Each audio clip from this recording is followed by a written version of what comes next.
I can already see the comments going like, "When? What are you talking about? It's okay," and blah blah blah.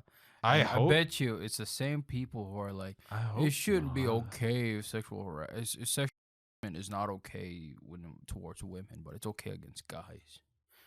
Yeah, that's gonna be something. Yeah, I hope so. Leave a comment if you're pissed at me. I hope this gets views because I just love this movie. And yeah. Hello, everyone. We're the Continuity Crew. I'm Will. I'm Pizza. That's when, and today we're talking about Licorice Pizza for our big feature film review. We're doing a little catch up. This came out last year, and I'm sure this will be nominated for stuff. So we, Something. yeah, like we did our Oscar stuff last year. So we're just playing catch up now. And I mean, I don't think we'll do that again this year, but we're gonna talk about Licorice Pizza, directed by the GOAT, Paul Thomas Anderson. PTA. One of my favorites for sure, starring Alma Haim and Cooper Hoffman. It's got Sean Penn, Tom Waits, Bradley Cooper, all sorts of people. It's crazy. Someone new. I think what's her name? Alice. Her entire family was in this movie apparently. Alana. Yeah. Alana's family, entire family was in this movie. Interesting. She's like a writer mostly, but she did a good job acting. Good for her. This is Cooper Hoffman. Cooper Hoffman. His first acting appearance. He's the son of Philip Seymour Hoffman, which is pretty cool because Paul Thomas Anderson had him in like I think almost all of his movies. So it's cool to see. I don't know the lineage or whatever. Some people might say that's like nepotism a little bit, but in case you don't know who he is, you've probably seen him in like Hunger Games. He was in those. He wasn't the bad guy, but he was like somewhat of the good guy. He was there. Like that. What's that? He was there. He was there. But Licorice Pizza. That's just for the masses to know. Yeah. So Licorice Pizza, it follows an, I guess, uncanny relationship between Alana and Gary in the 1970s in San Francisco, California. And it's a wild ride. It's very interesting. Gary's a little like player or like he's an annoying little prick. He is, and he's an entrepreneur, as you would say. And Alana she doesn't know what she's doing with her life pretty much, and she kind of latches on to Gary in a way, and they have this relationship that they create, and it's quite interesting. It's a very uncanny like love story, kind of like Punch Drunk Love. There's really no story there. It's mostly just them just kind of fucking around in the 70s. Yeah, but like that's the story, man. I like it. I mean, it's almost. I think the way I see this movie is it's very episodical.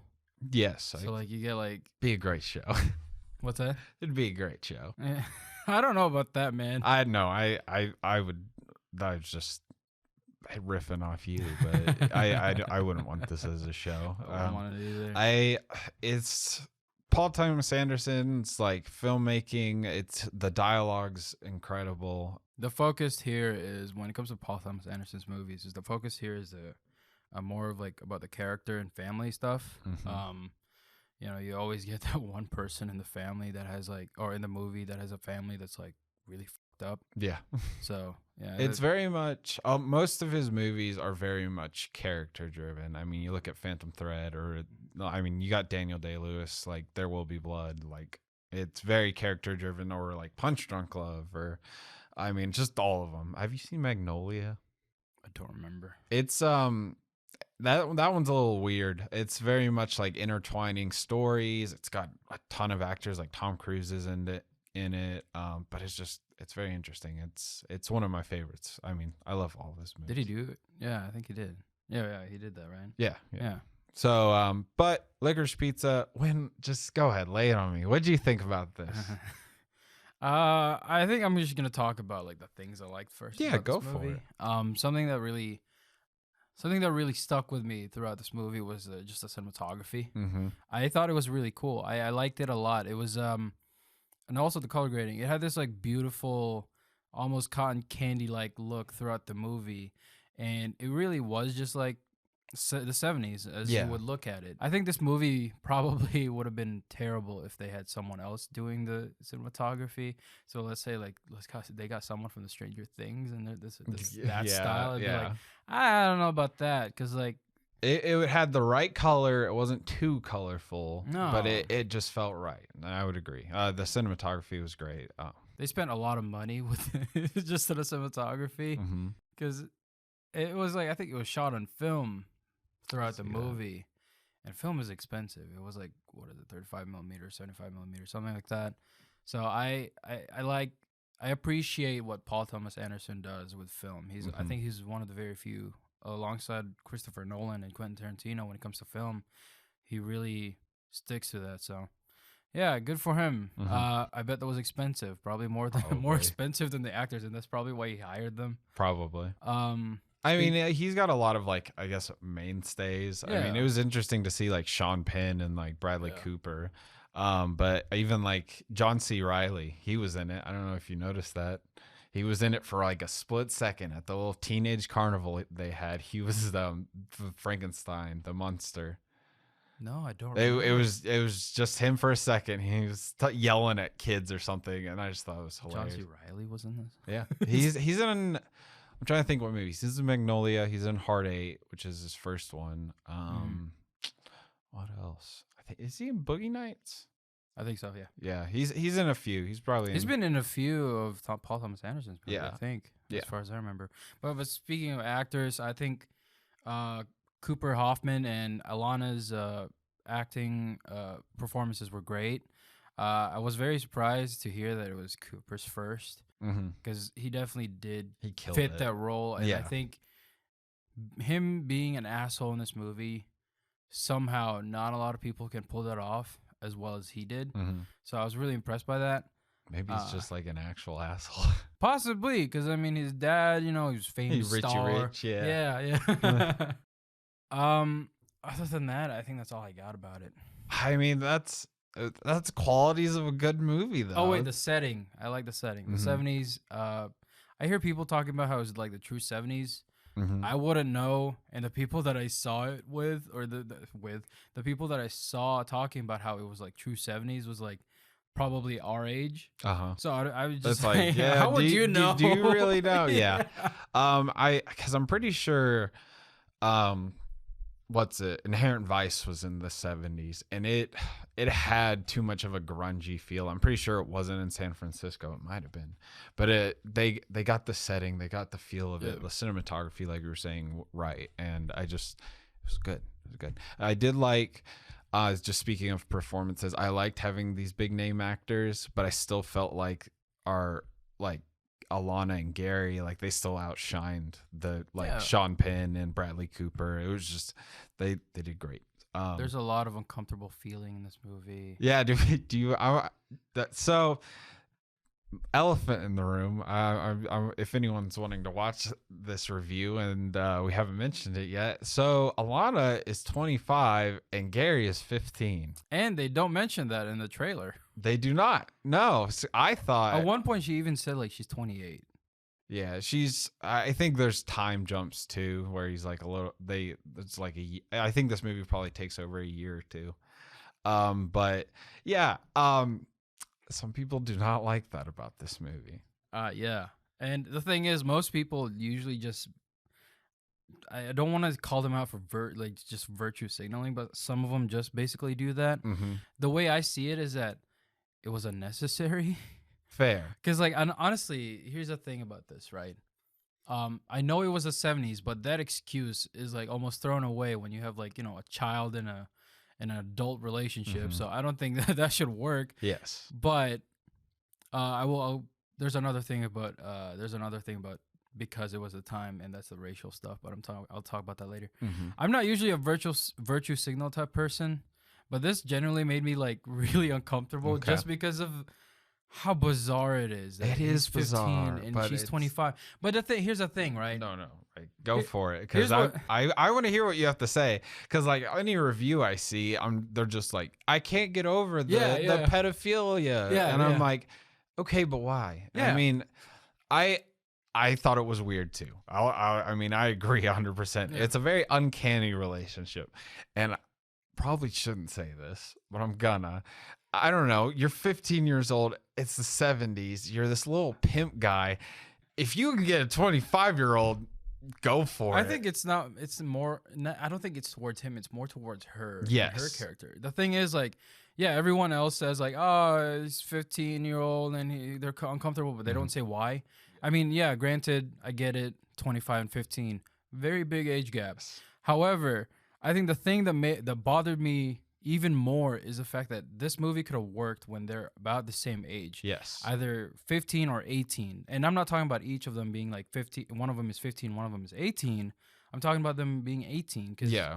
This it was could the have 70s. It could have worked. Like I would agree, because even they don't mention that in the trailer, like you said. Yeah.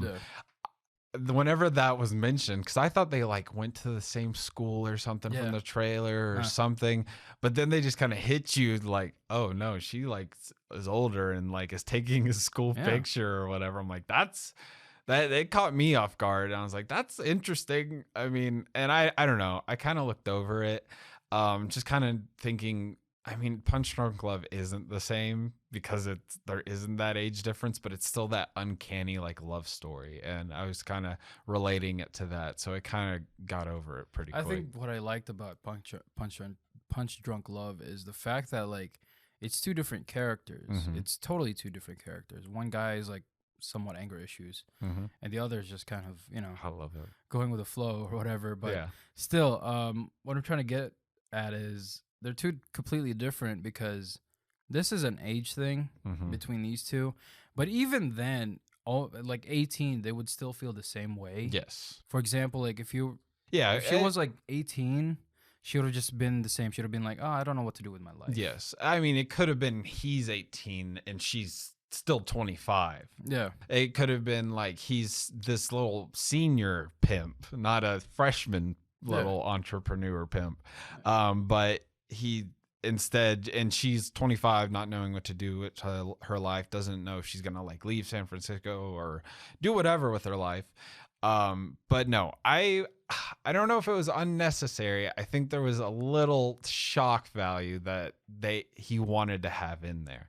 I think this would have had enough shock value because she suffered from her sexual harassment basically throughout this movie, and he's basically just scamming a bunch of people. Sort of. There's really no scam there. I love seeing reviews talking about how she didn't do anything illegal, or there wasn't anything illegal in this movie. Yeah.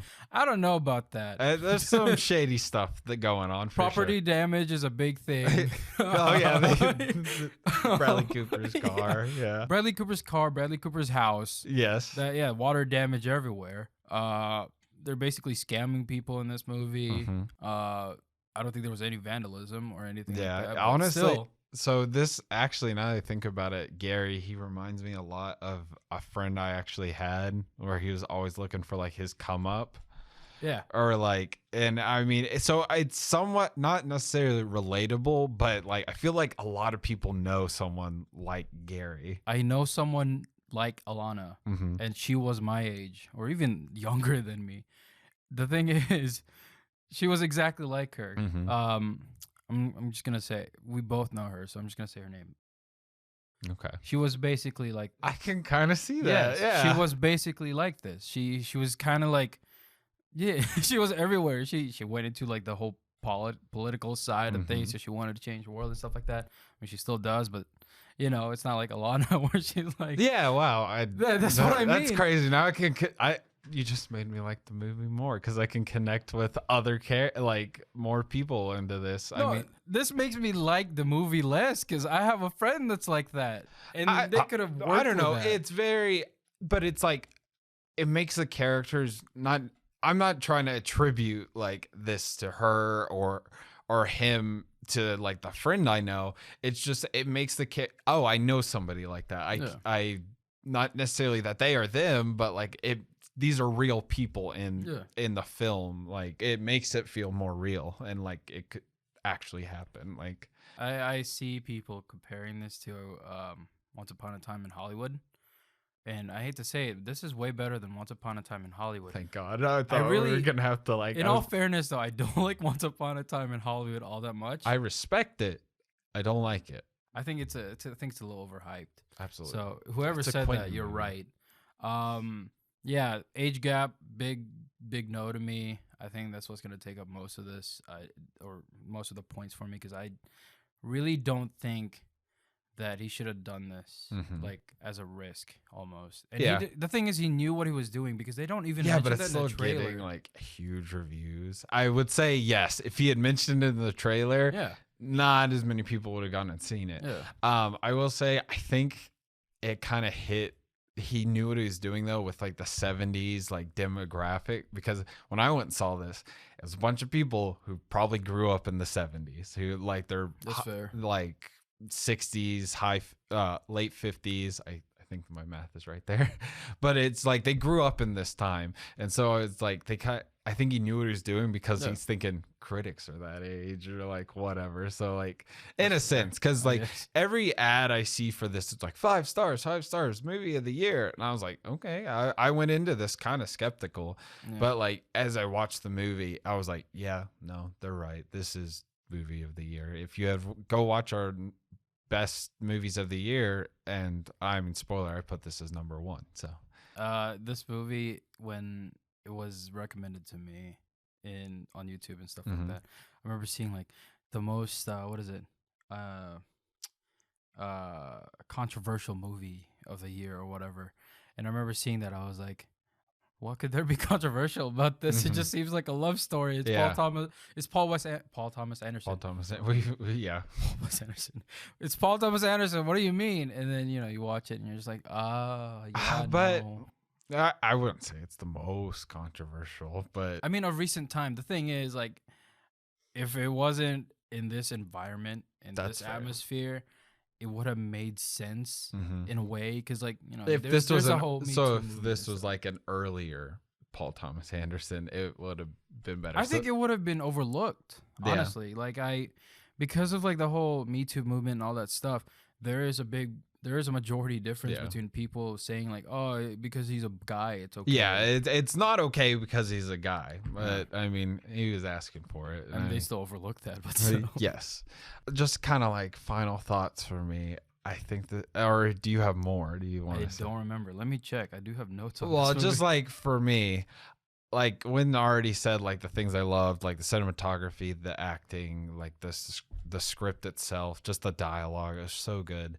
I am a diehard bias fan for Paul Thomas Anderson. I genuinely I think we can both agree that we like PTA. Yeah, I genuinely love like all of his movies. Yeah. I've seen everyone. There's something I would recommend for any stoners out there, the Anima or whatever it is. Go watch that. It's awesome. He does a lot of like music videos for like Radiohead.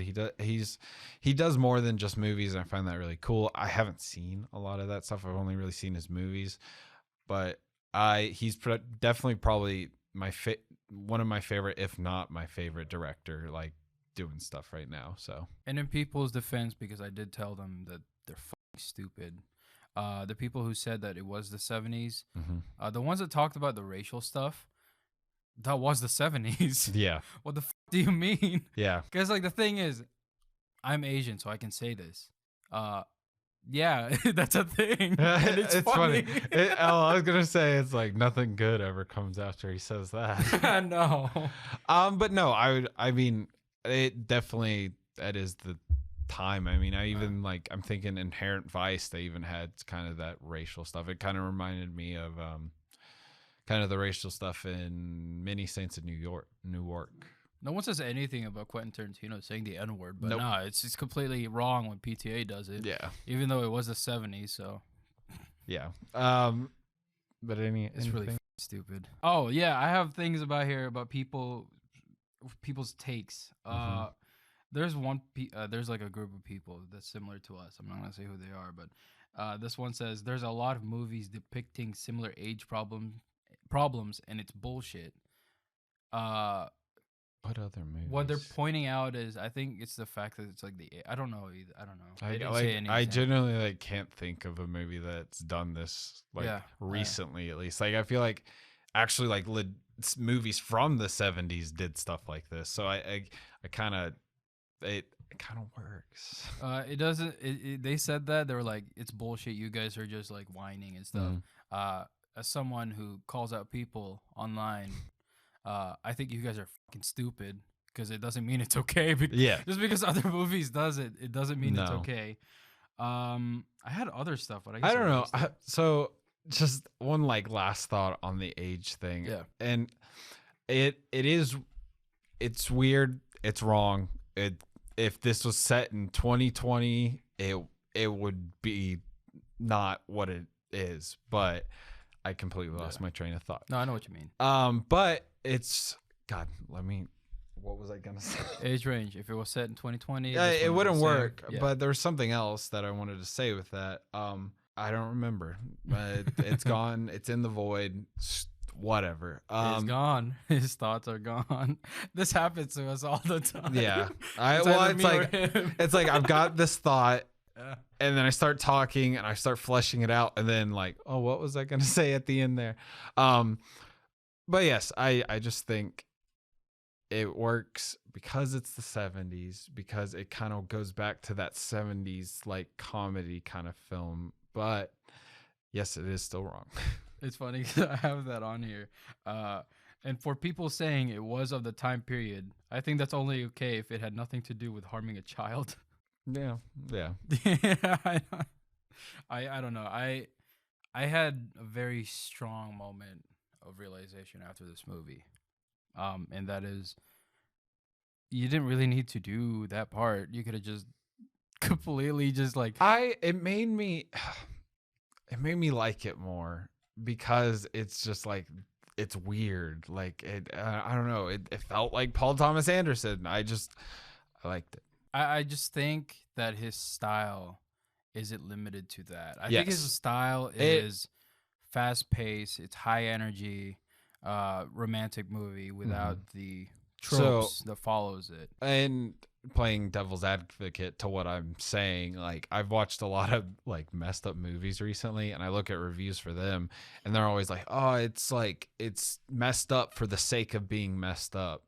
And yes, I kind of see that there. It's for the shock value, but I think it's, I mean, yes, it is that, but it's also not. Like it just fits. So, but either way, like I agree with both.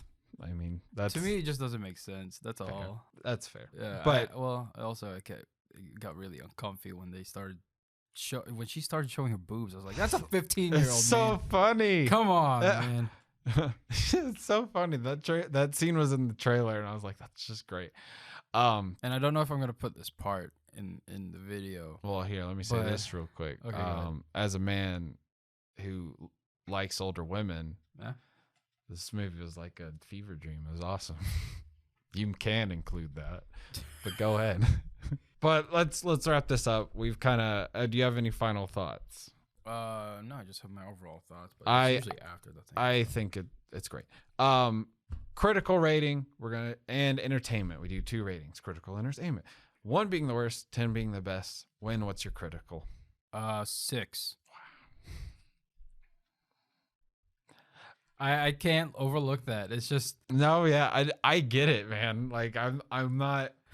I can't even be mad. Like if I saw when I see bad reviews for it, I'm like, okay. I mean, I liked it, so we usually like go to like, oh, it's not for everybody kind of movie. Yeah. It isn't.